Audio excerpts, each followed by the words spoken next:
да има много приятели. На Ивайла да открива по нещо радостно всеки ден.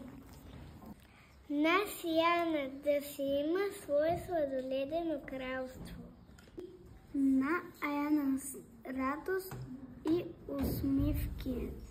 На Илкай да изследваш весели планети с ракета Краставица. И Александър и двайши нас да се порадваме на света. На Габриела да събираш красиви думи и истории. На Кристиян Христов да се запознае с жираф, професор и слон актьор. На Кристиян Ангелов да лети с ракета Диня и шарени планети. Хей, Неделина, ела с нас да откриваме света.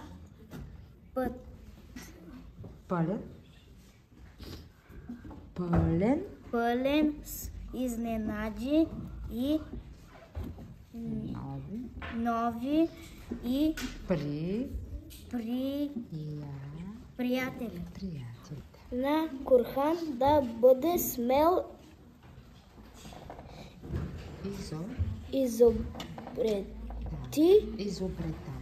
изобретател и да разбира езика на птиците. На Наталия да е любопитна и да пита смело. Здрасти, Берат, да се смееш често.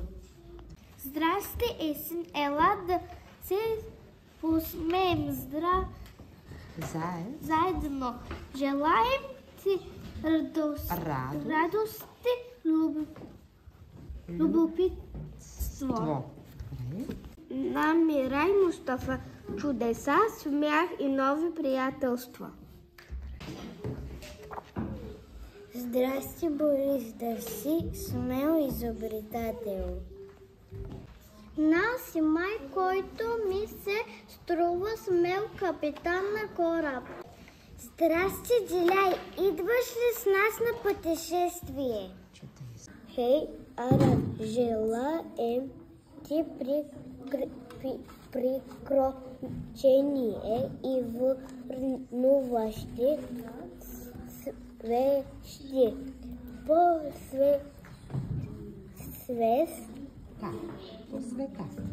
по света. Наделяй, Ерген, да си имаш свой сладоледен остров. Хей, Самуела, здрасти. А какво ще подариш на Луката, ако ще покани на чай? Ще покани на чай. На Мирай Хазим да се разхождаш често из планетата фантазия. На Йокер да си имаш кораб, портокал и да плаваш из интересни морета. Да, Самуил, а ти какво ще попиташ, ако срещиш бухалът? На Марци смях и пътешествие.